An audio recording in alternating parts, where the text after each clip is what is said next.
Kevin Merrick, Director of First Robotics Competition. The meeting, as you know, is scheduled to run an hour, and Don and colleagues have a brief presentation, a handful of slides with some information in it for you. The intent of that is to address the most common questions that have arisen since the announcement was made, and we've got a list of 5 of those questions that my friends in the glass booth up there can put up on the screen. So let's take a look at those now, just so you know kind of what we're trying to cover in the next few minutes. What are first objectives with this decision? What process was used to make the decision, and why wasn't the first community asked for input?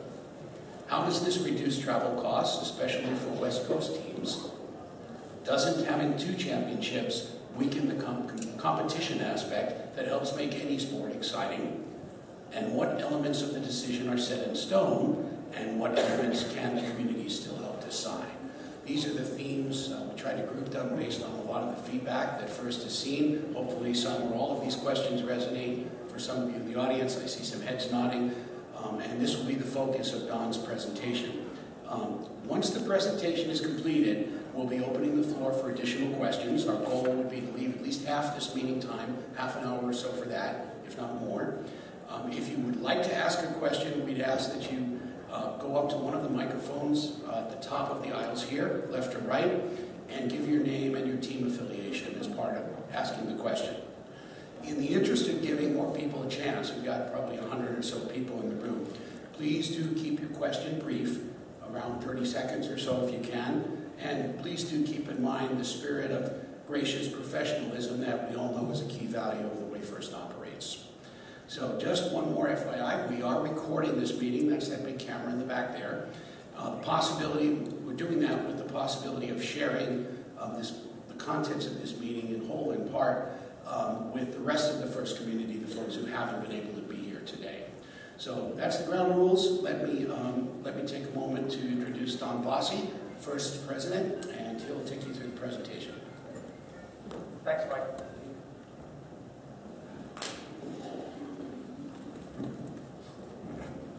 So one of the challenges we discovered early is it's actually hard to see the slides from here. So I just have a version of them here on the laptop so I can actually see what I'm talking about.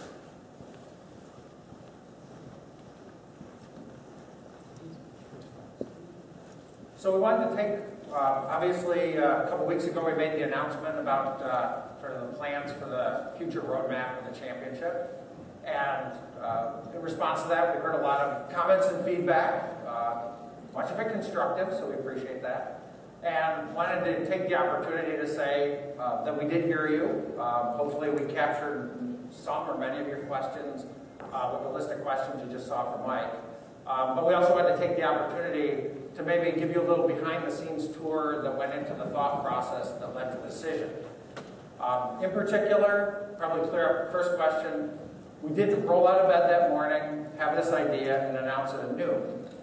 This was actually something that, believe it or not, was in the works and was actually a board-level conversation within First for approximately 9 months or so prior to the announcement. So a lot of your concerns and reaction were not completely unexpected by us. We know that change is always something that's a little puzzling, and we also know that the First community thinks that, geez, some of the things First does is really awesome. So why would you change it? You might make it worse. And so I can assure you that our goals in any change we have is to make it better, but better is in the eye of the beholder. So let me take a little bit and explain some of that. So first slide I just want to share was a little bit about kind of our objectives and our thought process and how we thought about this and how we came up with this solution. So of course, our very fundamental belief is to stay consistent with First core values. And one of the things you have to remember, unlike a corporate organization or like the National Football League, which frankly is a money-making business for the team owners, First is a mission-driven organization where we have a very specific mission.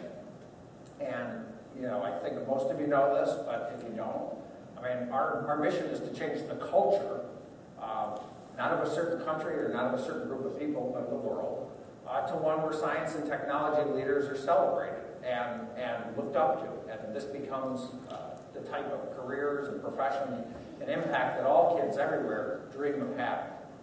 And so, consistent with that, our real mission is to inspire young people, a whole generation of young people, to become science and technology leaders and innovators. Now, to put that in context, today, FIRST programs exist in about 20% of the schools in the United States. It's a much lower percentage outside the United States, but we can use that as a benchmark here in this country. Now, well, that sounds great, and you're all very fortunate to be part of that 20%, or maybe a community team that's related to that. But what that honestly means is that 80% of the kids in this country, and a much higher percentage of kids in other countries, do not have access to these types of programs. And in many cases, those are the kids who actually need it the most. They're from communities that can benefit from this the most. And so a big part of what we think about day in and day out, besides ensuring that all of you who are part of the program have an amazing experience, is how do we make this accessible and engageable for that other 80% of the kids. So how do we make this such that, in 5 or 10 years, we can literally have twice as many or 10 times as many teams and students participating in the program? So always thinking about sort of like, how do we enable that growth, and how do we facilitate that growth, and how does everything we do scale to enable that? So again, that's a little bit different than maybe the National Football League that is looking for how do we allow each team owner to optimize their profits or their experiences. We tend to think about it, and I know I don't mean to offend anybody with this, but we have to spend a lot of our time thinking about not the people who are in the audience, but the people in 10 years that we really hope are part of the audience with us. So clearly, whatever we thought about needs to be able to scale as FIRST continues to grow and scale. And so that brings to the third bullet point, which is really, how do we enable more kids to have access to these life-changing programs that are the FIRST programs, but also that we think the FIRST Championship is an important part of that experience. We're not saying it's the be-all and end-all. I can tell you I've met more than a few teams who said, we had an awesome season. We qualified for a championship. We're deciding not to do that this year. Maybe we're out of budget, or we want to put the money into other outreach. So we don't see the FIRST Championship as the absolute only be-all and end-all of the FIRST experience, but we think it's a key part of it. And we think for kids having the opportunity to come to an amazing place, to spend an amazing weekend with 20, 30, however many thousand of like-minded people, and see that we're more than just sort of a group of people who find this interesting, but we're really part of a movement that's going to change the world, we think is an important part of that experience. And I can honestly tell you, since the day I met Dean approximately 2 years ago, his passion is always, how do we give more kids the opportunity to experience FIRST? How do we give more kids the opportunity to experience the FIRST Championship? So it's something that since day one, since my joining FIRST, I know it's something that he has personally been passionate about, and trying to say, how do we do that? How do we make this scale? How do we make this reach 10 times as many kids? And then the last part, which again is maybe a practical reality, but one of the pieces of feedback that we get very clearly, and I just heard it again in a meeting this morning, is, hey Don, it's great the kids can come here and that championship is a great experience for them, but when I look at what I could do with the money that I hand to an airline, in terms of if I could hand that to a school and get a new team engaged, that's much more impactful, that's much more aligned with our mission. So how do I stop writing big checks to these airlines to get kids to one particular city, and how do I start to use some of that resources to get more kids involved? And so obviously, while there's no perfect answer, the concept of trying to think about, well, maybe holding the championship in 2 geographically somehow separated cities means that it is drivable for more teams. Not every team, and we'll talk about some of the challenges that go along with that. But these are really the overarching objectives that we had in thinking about sort of, well, looking at a whole range of possible solutions, what can we do here? All right, so we're all technical, so I can't talk about a graph. So I thought I would just put this on and share a little historical perspective on the FIRST Championship with folks. I forget, it doesn't change it, thank you. So the red curve is actually the number, and so we're using First Robotics Competition as the proxy here for the approximate size and the number of participants. So the red curve is the capacity at each championship for First Robotics Competition teams. And the blue curve, by doing the math, is the percentage of teams that existed in that year that were able to attend championship. Now, many of the younger folks in the audience may not realize that back in the early days, 80% of teams actually came to championship when I was at Epcot. Because First was really, really small, Epcot had a certain amount of size. Who doesn't want to go to Epcot for spring break? So very, very high percentage of teams had attended championship. If you look at the blue curve, it shows how that's changed over the last decade and a half. And last year, we were down to about 15% of teams we had the capacity for about 15% of teams to attend championship. At this event last year, we announced that we found a way here within St. Louis to increase that and try to get that back into the 20% range by going to 600 teams. And we're delighted to welcome what I believe the final number is 607 First Robotics teams here to the championship this year. The story for First LEGO League, First Tech Challenge, Junior First LEGO League is much worse. First Tech Challenge has about capacity for about 3% of their teams in championship. First LEGO League, it kills me when I talk to a First LEGO League partner for a country and they say, oh, we can't even send a team this year. We don't have a slot this year. So part of what we thought about was, all right, well, how do we scale this so that more teams across all programs can attend First Championship, but at the same time trying to achieve balanced percentages. One of the things that is a little bit harder about First Robotics than the other programs is the fact that it's a fairly time-compressed program. Now, believe it or not, as part of thinking about all this stuff, we actually thought about, well, what if we kick off before the beginning of January? What if we moved that into the fall? What if we had a build period that was longer than 6 weeks? What if we time shifted so that the competition season was longer? And we considered all those things, and they're always on the drawing board. But what we thought was, well, some of those things are pretty important for a variety of reasons, including a number of mentors who have told us that if we moved it before the holidays, it would totally destroy their holidays, their spouses would divorce them, and it would not be pretty, and they would blame me for that. So I just thought that this was an interesting view to give you a historical percentage. Again, just to share a Dean perspective on this. His view is, a kid's high school career is 4 years.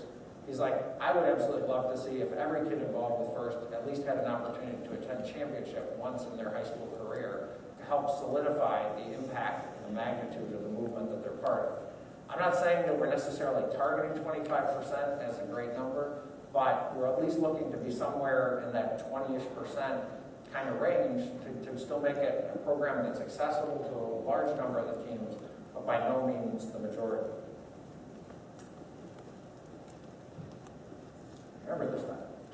So let me talk about, this is probably something that you may not think about on a day-to-day basis, but I just want to share with you a little bit of the challenges of scheduling the First Championship. The first is the sheer size of the event. I don't know what the latest number is for the number of people here in St. Louis this weekend, but I'm pretty sure we're over 30,000 attendees already this year. And if you look at, even with the expansion we had this year, where we went to 600 First Robotics teams, with our current selection criteria, we would be out of slots by 2018 and possibly even 2017. So we really tried to maximize things here in St. Louis this weekend, try to think about ways to make it a holistic, unified experience for all our programs throughout the city. But, and St. Louis has been fantastic in supporting that. It's got great venues, but this really is the biggest event that we can hold in any one city. And we think it's awesome, but when you start to think about, well, in 10 years, if First is 5 or 10 times as big, it's just, there's going to be an extremely small number of teams that can attend or that have access, and it's not a solution that scales.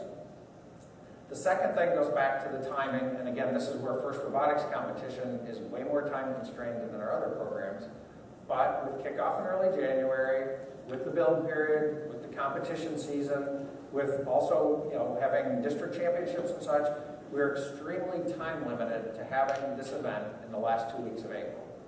Once we get into May, a whole bunch of schools in certain parts of the country get out of school. There's AP testing, there's a whole bunch of other testing that goes on. So whether it's us, whether it's VEX, when you look at any of these programs, the last half of April is really sort of the only time period you have for scheduling a championship. The other negative thing about that is the last half of April is also the peak of the convention business, because of the fact that that's a really nice time to attend or hold conventions, especially if you're talking about parts of the southwestern and western United States, or the California, Arizona area. So, number one, it's probably the hardest time of the year to find as much availability. But also, the other thing that has happened in the last couple of years is, as the economy has rebounded from the Great Recession of 2009, 2010, the convention business is booming. And so, what I will say is, in those areas in the southwestern and sort of western United States, those convention centers are actually completely booked out up until 2020 and beyond. We know, we've talked to every one of them ad nauseum. We've begged, cajoled, and done anything we could to sweet talk it. But the honest to God truth is that those venues are really booked out far in advance. And so that's why what I said, part of the solution we tried to define would try to maximize the number of teams who could drive to two distinct locations. It's a no-brainer that if we had found something that was ideal and available in the southwestern United States, that probably would have been a nice choice. The trick is also that during that same time period of late April, not only the convention centers full, but hotel rates are actually at their highest at that time of year. So we tried to look at this very multi-constrained problem and sort of say, well, what is the optimal solution we can come up with? There is no perfect solution, by the way. I want to say that very clearly. But what we could look for is an optimum. So 12 cities were engaged to look at what's available, thank you. I need to tie a string to my ear. What's possible, and we had very extensive discussions with all 12 of those cities. And when we looked at all the options and all the boundary conditions and all the things we were trying to achieve, it turned out the two cities that presented the best solution for us, not the ideal, not the perfect solution, but quite the optimal solution, was Houston and Detroit. Because they are geographically spaced out by about 1,300 miles between them. Because when you look at team concentrations around those areas, we believe that by going from one championship in one city to two championships in reasonably dispersed geographic locations, we're moving from where about 35% of the teams can drive to an event to where over 50% of teams can drive to an event. And that's using sort of a 500, 600, 650 mile type of radius around those cities. They do offer great solutions in terms of multi-venue, really exciting venues. As I said, they're about 1,300 miles apart. We believe they're drivable for at least half of the teams. Now, what is the opposite of that? We still understand that a number of teams are not drivable to those. And I had a meeting with some folks from the Pacific Northwest First Board this morning, and I said, my sincere apologies. I would have loved to put this somewhere that it's more drivable for our friends from Washington and Oregon. I said, unfortunately, there was nothing, and I know this doesn't make that any better for those folks, but it does make it better for a lot of the folks from the Northeast, Ontario, Central Midwest, and down through the Midwest to get to Detroit, and for folks in the Southern and Texas and even out to kind of the South Central part of the United States. It does significantly increase the number of teams that can drive to those two, but it's not a solution for everyone. And for our international friends, it's really not a solution because they can't drive their car across the water necessarily. Both cities do have major airline hubs, with Houston having Intercontinental Airport and Hobby Airport, which I believe are hubs for United and either Southwest. And Detroit has a major international airport, which is a hub for Delta. This is not anything wrong about San, and again, I want to be very clear. We considered, do we stay in St. Louis longer? we absolutely know what the maximum capacity is here. We love St. Louis. They've been wonderful to us. But again, in trying to look for migrating to try to get to, if you draw concentric circles around the cities so that people can drive, trying to get those as unoverlapping as possible, that was one of the benefits of Houston and Detroit. So the question came up, well, what's fixed and what's flexible? So what we know are the following, is that each championship will include the first progression of programs. All programs will be there. And again, part of that is consistent with our mission and our ethos, which is, you look like the older crowd in the room, but you are the role models for the younger kids. You are the ones that, and I actually honestly know that you happen to coach and mentor a lot of the younger kids. I mean, the number of First Lego League teams that I've met that you are actually the parents and inspiration for is incredible. And so we think it's fundamentally important to the organization to make sure that we are nurturing and supporting that full progression of kids, getting them involved early, getting them participating in the celebration early, and nurturing them all the way until they go to college, hopefully with a first scholarship. So progression at each championship is important. And by the way, if you look at the floor space footprint of a championship, it's 80-90% first robotics anyways. So I know a lot of people say, well, send those other programs to a different one. It doesn't buy you much floor space. The amount of floor space that we actually consume for the other programs is relatively minimal compared to the first robotics program. So what is fixed is that we have signed venue contracts and we'll be here in St. Louis with the expanded championship this year and again next year. In 2017, we will be in Houston on what's called week 8 of the first robotics season, and we will be in St. Louis on week 9. Per our original announcement and agreement that came out about 18 months ago.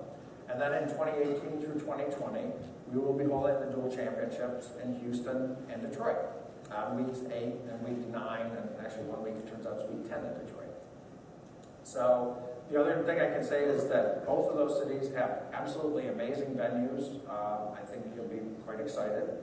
And they provide the same or potentially even a little bit greater capacity for the whole progression of programs.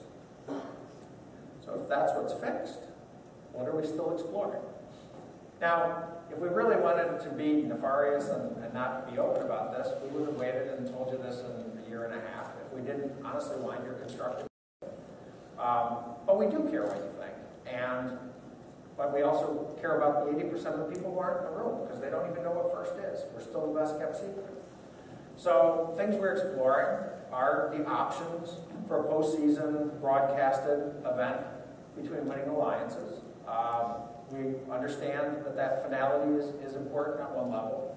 On the other level, I think we also personally believe that first is not about being the winner, but it's about being part of a community of winners that definitely demonstrate sort of what the potential of greatness is.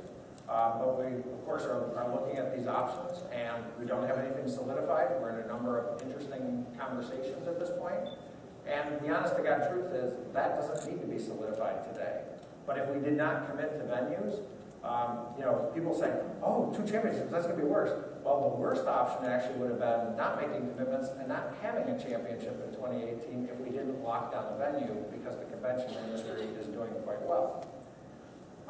We're also looking at the possibility of opening a percentage of the slots at each championship. So as we announced, you'd attend the championship for sort of your home region, your half of the universe. But we also understand that there is something very cool about getting to meet teams that you may not ordinarily get to meet and experience that. So we're looking at ways and certainly solicit your input on ways that, well, if we had, so our number one rule is if you can drive and you want to drive to your home event, we want to make sure you have the capacity to do that because we do not want anybody to have to spend thousands and thousands of dollars on airfare that does not want to do that. Conversely, if you do want to travel and you happen to be a team with a great budget and want to have a shot to say, well, normally I would go to the Houston one, but I'd be interested in potentially attending the Detroit event this year, we're looking at ways to sort of enable that cross-pollination without hurting anyone from an access to their home event perspective. And then, of course, we're always looking at ways to sort of how to make it add value and add excitement and add interesting things to the whole championship experience. The thing that's always very impressive to me personally is how many people actually are part of teams that don't qualify for a championship, but they still send a couple team members, either as volunteers or just as people that want to come and see what's going on here. And so, whether it's the conferences that we run, whether it's the innovation fair across the street, whether it's just getting to see the whole progression programs, or whether it's helping other teams succeed, we want it to be an experience that is wonderful and engaging for everyone, and not just necessarily elite teams or teams who happen to qualify, but for our whole community. So I probably went way over the time, I would promise. But that's sort of a little bit of the story behind the story, some of the thinking. I'll be very clear, there is no perfect solution. And maybe there's a perfect solution for you personally, but we're trying to think of a perfect solution that gives a great experience to you, who are the fortunate 20% of kids who have access to these programs, but also thinking about how do we make this an engaging and accessible experience for the 80% of kids who today don't even know what FIRST is. So with that, I'll shut up and turn it back over to Mike. I don't know if there's any questions you missed. Well, let's put the questions back up that we started with. And there they are, the ones we read at the beginning. And we've got about half the meeting time left. So these are the ones we thought would be the main topics for folks. But if either you feel that there's more to explore with this, if you want to ask a follow-up, or if you have a question on a different subject, we invite you to go to either the microphone at the top of that aisle or that aisle, and we'll do our best to answer any of those questions. And again, if you do that, please use your name, where you're from, your team affiliation, and be as brief and respectful as you can be for the process. Yes, ma'am. Hi, I'm Kate Muller from Team 2342 out of Nashua, New Hampshire. I kind of like the idea of 2 championships because it does allow more teams to experience this.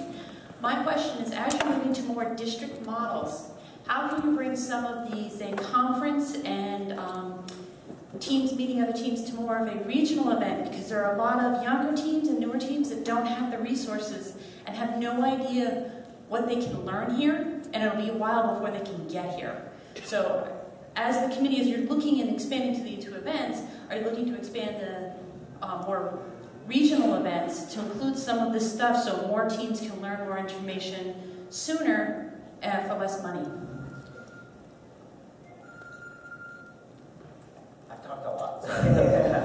I think that's a great question, because when we talk about what we consider to be the championship experience, I think I don't know if you saw the survey that we sent out kind of as a follow-up to the announcement, but we listed something like, we came up with something like 22 elements that really made up the championship experience from what we could see.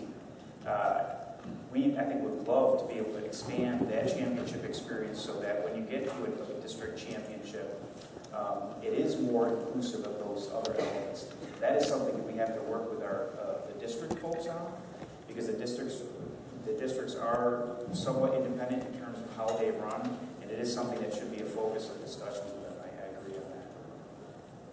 But right now, I don't have an answer. I'm sorry, but it is something that we need to. I absolutely agree. We need to work on that. So just a follow-up. Sure. I live very close to headquarters.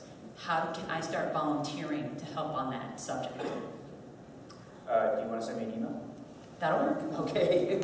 Okay, we'll bounce back and forth so everybody gets a chance. Yes, sir. Oh, sorry. Can they turn the light? So I'm not trying to obscure us, but we can't see you. So you're thinking. That's why I have to go Just light the lights a little bit. Oh, perfect. Oh, there's a lot of people here. It's nice to be able to actually see what you're talking about. So, my name is Mike Corsetto, lead technical mentor for Team 1678 out of Davis, California. My first question was actually asking for an answer to the second half of question number 2, which is, and why wasn't the first community asked for input on this decision? Because the more people I talked to in even chief volunteer roles, the more people I realized had no idea this was happening until the announcement. So I'd first like an answer to that question. So I think, again, it's not one of those things where we can go out and pull 400,000 people. As part of doing this, we're negotiating pretty significant contracts with the convention centers and trying to understand what's available and what can we do. So I think it's part of one of those things where we're not necessarily can involve everybody in the decision process right from day one. What we're looking at is sort of, but how do we get your input to make what has to happen be a more successful type of event? Okay. So you mentioned 80%, 20%. You want to bring FRC to more schools. My question is, when I look across the country and across the world, there's really only one model that is increasing FRC at a sustainable rate and growing teams year after year. Michigan, the last 2 years, has grown more teams than the rest of the U.S. combined. And when I look at programs at work, their program works better than the rest of the country. They work off a model where only the top teams qualify for their district championship and then move off of there. So I'm wondering what's the first basis for growing the program with the model that doesn't follow Michigan's model for qualification, and how they expect that to grow like Michigan's model for qualification works. Because the numbers back up their model further than the numbers for First Regional model backs up the program growing. So I'm very curious to hear how you expect the program to go better with the model that isn't working as well as a model that clearly does work, which is qualifying based off of merit, not off of a wait list or off of a rookie all-star award. So I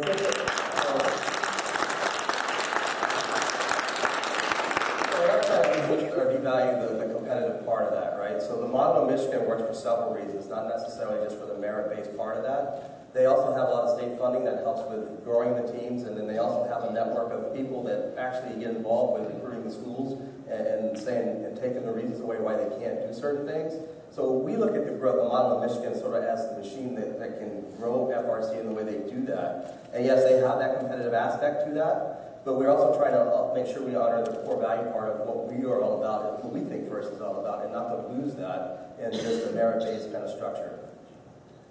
My comment was regarding team growth, so I'd like team growth addressed. Let me apologize for butting in, but I want to be sure we got a line of people at both mics trying to give everybody a chance to ask a question and a follow-up. You've done both. So with your permission, I'd like to move on. Actually, but I really do want to address it as I don't think Michigan is growing FRC teams because of the way they qualify for the state championship. Michigan is growing FRC teams for 3 reasons. One, they've adopted and embraced the district model, which is driven locally. The district model is people in each region taking responsibility for the program there. Not just nice to have responsibility, but also financial responsibility for the program. Secondly, is having a growth mentality about it and saying, their leadership in Michigan says, how do we get this in every school? How do we sell this to every school administrator? And that is very helpful. And then number 3, they have the incredible support of their governor and legislator, who put $3 million over the last 2 years behind funding new teams, funding teams to progress to the state championship and to the first championship.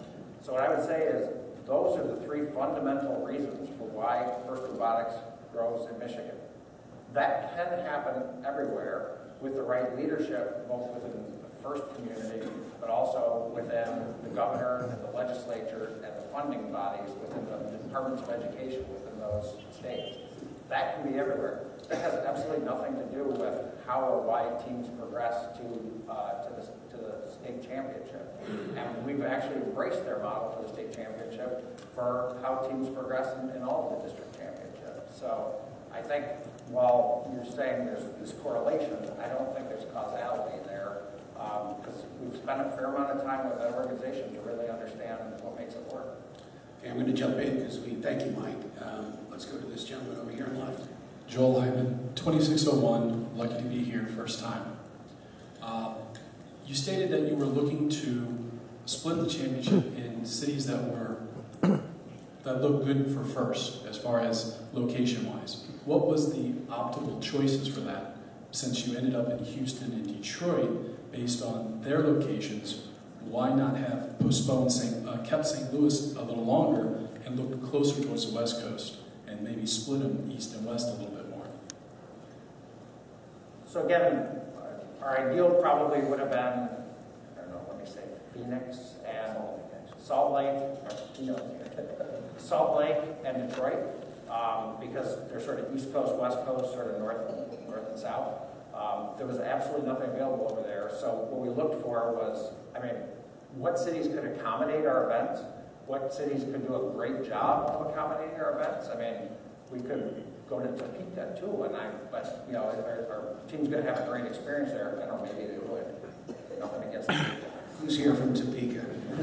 But seriously looking at sort of how do you get them, if you driving circles around them, how do you get it such that they overlap as little as possible and yet overlap with as many teams as possible in cities that are available and will deliver a great experience. And I can honestly tell you that both Detroit and Houston are incredibly ecstatic about showing you and everybody else that's going to be there what amazing cities they are, what they have to offer, and what great industries they have there. Because they don't just want you to come there for the championship, they want you to actually move there and go to college there and hire any companies there. All right, thank you. Yes, ma'am. First, a comment. Could we get your name and... Oh, sure. Sandra Brino, Team 195. From? Southington, Connecticut. Thank you, Sandra. I've been a mentor for 9 years, and what I found about FIRST to be really cool is that you took their passion for science and technology and you turned it into a sport. And that's really important in the high school age. The everyone participates kind of mentality is, it may be okay for the middle schoolers or the elementary age, but at this age they want to be like the football team, the baseball team, the basketball team, and they need a champion. FIRST is a family. And when we come to championship, we get to see teams that every year we get to see those same teams. And essentially, what this decision is doing is you're divorcing our family. You are separating us into two completely different areas, and we will never be able to see our siblings again. So each team is a sibling. And we want to see our big brother. We want to see 254, and we do need a champion. We want them to be Could you work your way to a question? The question is really, what basis do you have for divorcing a family? Essentially, you're dividing us, and that's not cool. Thank you. So I don't necessarily think we look at it as divorcing this. I guess we look at it more for trying to get more to experience this type of environment. We feel the divorce. I understand. So like Don said, it's not necessarily the ideal solution. So we're trying to balance a lot of different things, and I understand that not everybody's going to like it or agree with it. So we're just trying to do the best that we can for the majority of what we think is right within our values and our core system and our mission. And we are, as we said, we are looking at options to allow teams to kind of switch between championships. Okay. Lady on the left. Hi, my name is Gwen. I'm also from Team 195 out of Southington, Connecticut. And I know you guys are talking a lot about you want to make sure that everybody can experience the championship, kind of like mojo, like it's awesome, you get all these teams from all over the world. But my question is, how are you going to be districting international teams? As far as I understand, what's closer to them and what's not. But like my team is in Connecticut, so we're going to be going to Detroit. And the teams from like Mexico and Israel, and I mean that's part of the experience is seeing all these international teams. So how are you going to be splitting it up? Because I mean, yeah, we'll be getting Canada, but we get them down a lot of our regionals anyway. So I'm Canadian, I can say that. So I can offend the people, you can offend Canada. So like, will you allow them to be like mixed up? Because I mean, I love like watching the Mexican and Israeli teams like cheering and dancing down the aisles is actually like one of the highlights of my week. So. I just hope that you can find a way to make sure that a lot of the international teams, and you get that kind of culture at both, not just Houston. We absolutely agree with that. We're trying to, we haven't yet determined exactly how the international teams are going to be handled. It may be something where there's like a rotation, or just because of the greater distance most of the international teams have to travel anyway. There's less of a concern probably in terms of getting to one event or the other. So that is a concern that we're. Thanks. Gentleman on the right. Hi, I'm Jerry Russell. I'm a 15-year first participant, first as a student and mentor on Team 341, Miss Daisy from near Philadelphia, Pennsylvania, and now on Team 254 from the Silicon Valley area. When the announcement first came out, I publicly stated how I felt about this, and that really hasn't changed. But I also want to say, I see you guys are thinking big and thinking about the future. And honestly, I'd be worried if you weren't. I agree that you guys need to be thinking 10 years ahead about how this program is going to grow. But my question is, when you try to scale something, and we have a hierarchical tiered competition structure, one way to scale that is to clone it, right? You take your tree of your districts and regionals, and your regionals, your district champs, and then your world champs, and you make another one of those. Another way to scale it is to push some of the things that make the first championship awesome down to the lower levels. One reason why I was so confused when this announcement was made was I thought that this was first plan. You guys had a plan that you showed a few years ago involving the term super regionals, 100 and 200 team events. It's easier to find a venue for 100 teams in California than it is to find one for 400 teams. So I guess why did you guys depart from that model? And yeah. Well, I'll address that, because I created that piece of paper that's been out there, okay? So that was when we first started looking after Michigan had gone to the district model. How do we now transition the rest of the community into what we think is a very good model to do, like what you just said, push things down to the local level. So it was a way of just looking at the district part of that, not really putting any thought into the championship, because the organization at that point was not really looking or mature enough, I think, in the thinking to think about multiple championships or what we were going to do, because what was working at that point in 2011 was working very well for us, right? And you can see on Don's chart that it was somewhat there. So the whole thought behind that was how do we geographically break up the U.S. so we can get districts that could ultimately have 45 to 50 of these with each state competing, district championships, kind of thing like that. So that was an attempt to look at the current structure in 2011, so how we can start transitioning. But as Don said, there's some factors that have to happen for the transition to actually take hold. And part of that is local leadership. And local leadership and the fiduciary responsibility for that is a big deal. So we haven't transitioned as quickly as we would like to have because of that one factor plus the volunteer base, making sure we don't burn them out and cultivate them along the way. So there's some other factors that happen in that we haven't transitioned everything into the district. So right now, we're hybrid, running two different types of models. I'd love to go one way or the other if we could. Just to be specific on that, everybody has our support to consider implementing the district model. And I know there's a number of people in California that are interested in doing that, but we haven't found the local leadership to stand up and say, I'll own it and make this happen. And it's a scary move. It's not just a trivial oh yeah, this week it sounds like a good idea. It's a real commitment. And the places that have done it, I don't believe are looking back. One of the things that was interesting in the feedback we got was, we think the district model is great.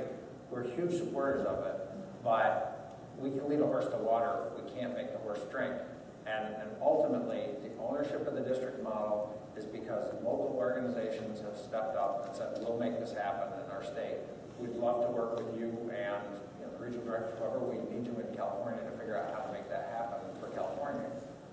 And the hard part is the longer you wait, the bigger you get, the harder it is to make the decision. So, Jerry, do you need a brief follow-up, or are you okay? Yeah. Just to clarify, I was in MAR when that happened. I remember being in a room and Steve was there presenting, and we were skeptical. And in hindsight, the district model's great.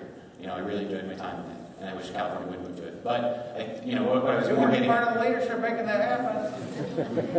I'll talk to my wife first. But what I was more focusing on was, I think you should consider, one thing, the Michigan State Champs had 2 fields this year. They had over 100 teams there. It was an awesome event. They had great media coverage, growing that level of competition. And I think there's a way to make it work with regionals. You can go regional, super regional. I think 3 tiers would work.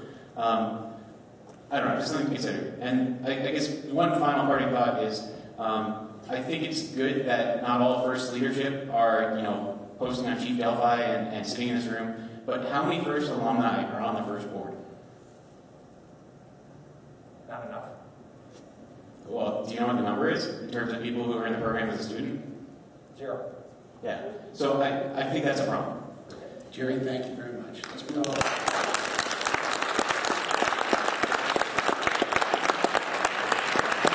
I appreciate the fact that everybody's coming up and knows what you want to ask, and you're asking it in a clear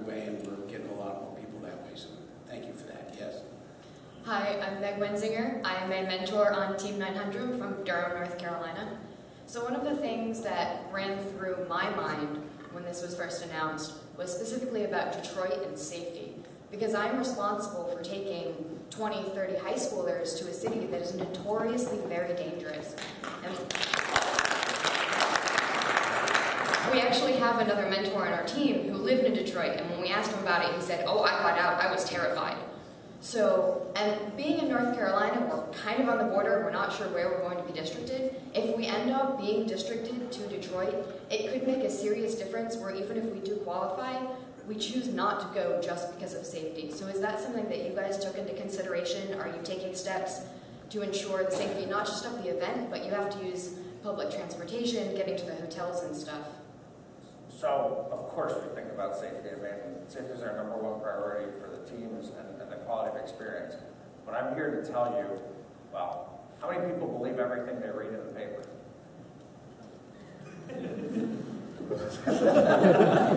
Stop that, Roseanne.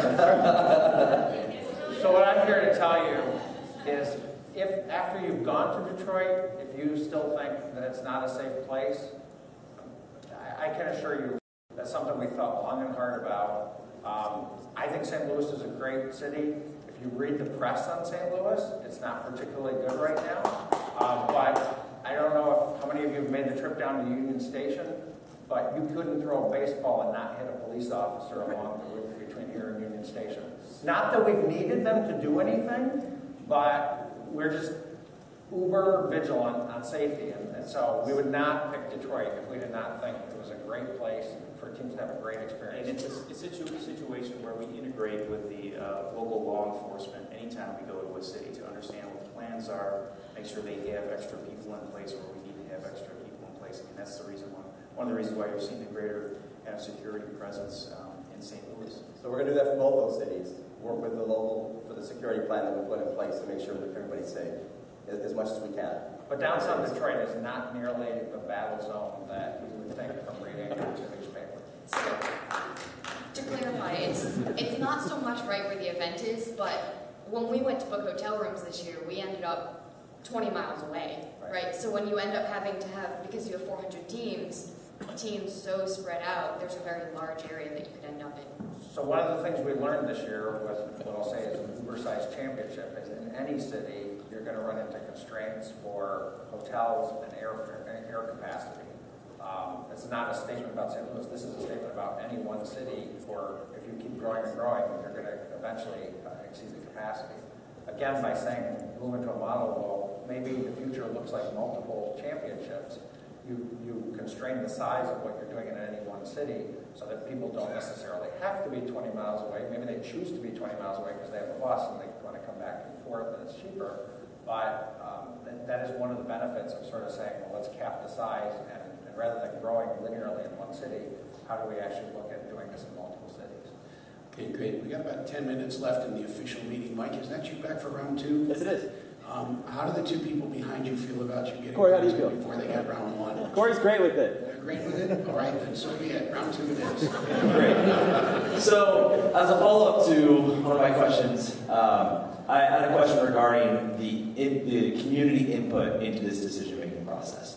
And like you said, when you were talking about the district transition, it does take people to step up on a regional level and put together a lot of work to make this happen.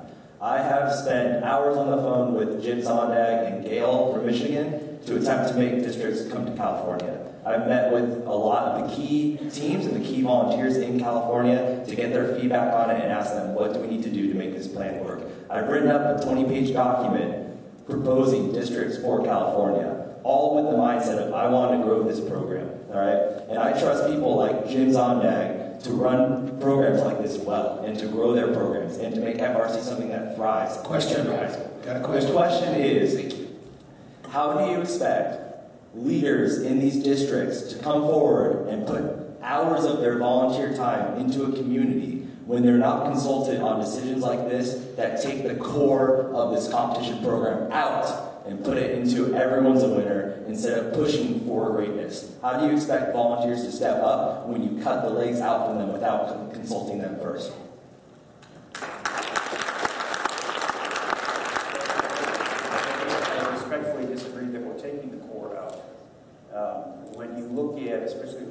show the slide of, I don't know how many folks were around in 2008, but in 2008 we had about 25% of the teams attending championship. And was it that degraded of an experience that people didn't want to come back? I think the answer is, from what we've seen anyway, it was not. We essentially have a situation where we max out our teams. This year we went over our max by 7 teams because of the full experience that we're delivering. Any other comments, Mayor? And I'm not sure how this undercuts sort of an interest in going to the district model at the California level. I mean, I understand you don't like this decision, but I don't know how that necessarily, other than you feel like you're not making decisions, in which case, yeah, I understand that. Okay. My answer to that is our team is motivated to be world champions, and that goal has been taken away. And that's my motivation for pushing my team and the region to be as strong as possible.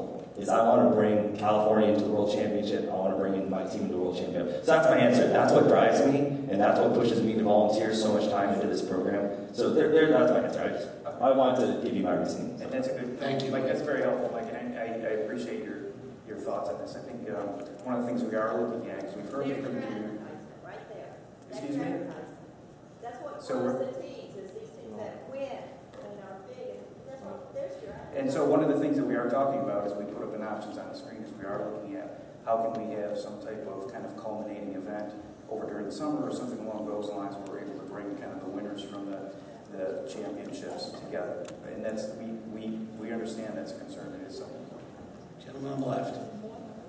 So as we're going through, and again, I'm going to reemphasize the fact that you're refusing to talk to the community. Your name, please. I'm sorry. Okay. Sean, 25, been in since 1997. Thank you. And you're refusing to come in and talk to the community. You don't go around and find out who the experts are. You don't go around and ask people what's going on. I can tell you right now, Detroit is a shrinking city for airlines. Houston is a shrinking city for airlines. I'm a union rep for flight attendants at United Airlines. I've negotiated a $2 billion contract with them. I can tell you that those are shrinking. They're going international and shrinking everywhere else. You're not reducing costs for teams, except for the few that can drive to it. I do have huge problems that this is one of those things where you're coming and begging for forgiveness versus asking the community that's been busting their butts because we're putting millions of man hours in. And Sean, do you have a question? Sure. How many of you guys have actually vacationed in Detroit? Because that's what you're asking us to do. Because this is what happens. Our kids, they're all busting their butts to go somewhere and fight. Everybody talks about Epcot. That was the reward for winning Rookie of the Year, or qualifying and winning, or going somewhere. Now the reward is, let's go to the most dangerous city in America. Sean, I think we've got the gist of it. Well, okay, so how many of you guys vacationed on Detroit? If you'd be so kind. Thank you. I see we have one vacation in Detroit. Sean, thank you. I'll ask again that everybody remember first value, gracious professionalism. There are ways to ask a question, and we're trying to work towards those ways. Thank you. I want to take that. I've been to Michigan like 6 times this year, and I've been to downtown Detroit multiple times. And again, I'm absolutely no more scared there than I've been anywhere else. It's a matter of opinion. Okay. Next question, gentleman on the right. My name is Corey. I'm from Team 254. I've been involved in FIRST as a student and mentor for 15 years. My question is that you're talking a lot about what sounds like potentially exponential expansion of the program. I'm wondering if you view FRC as being possible to be in every school in the country or North America or whatever your goal is, and if that's true, how do you kind of support that given your admitted lack of insight into how FRC team runs, since you just said you have no experience on your board?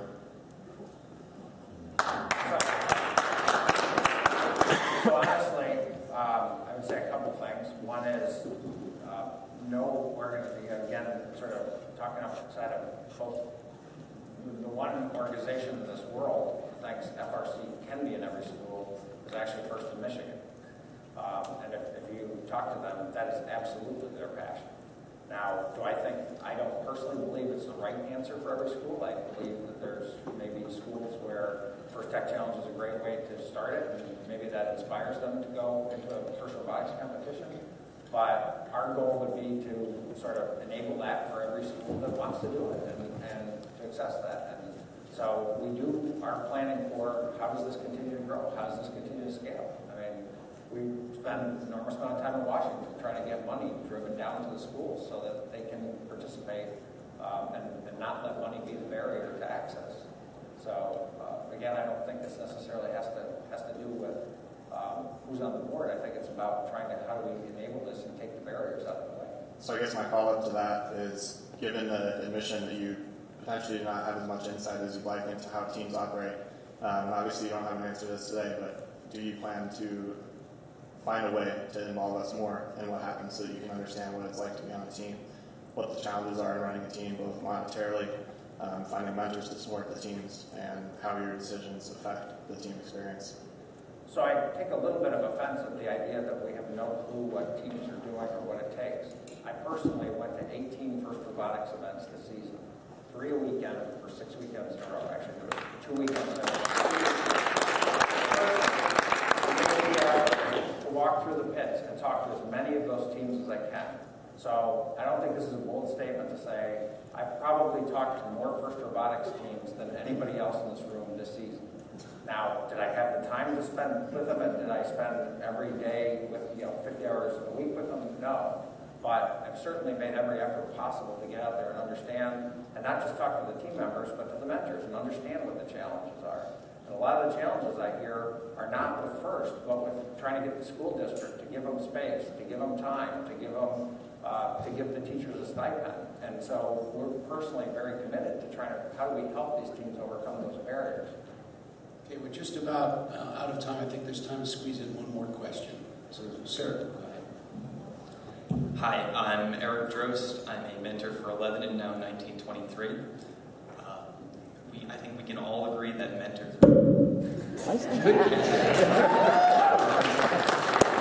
I think we can all agree that mentors are the bread and butter of this organization. Yet I've heard more mentors this year than any other year talking about leaving First, both in general and for other programs. How do you plan to address this moving forward?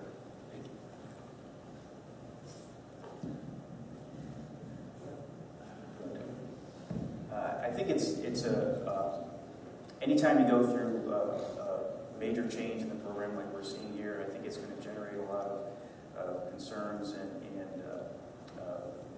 individuals questioning whether this is the right program for them. I think personally the best thing we can do is, because as we're saying, some of these decisions are locked in. We are going to do championships. We're going to have all 4 programs at both championships themselves.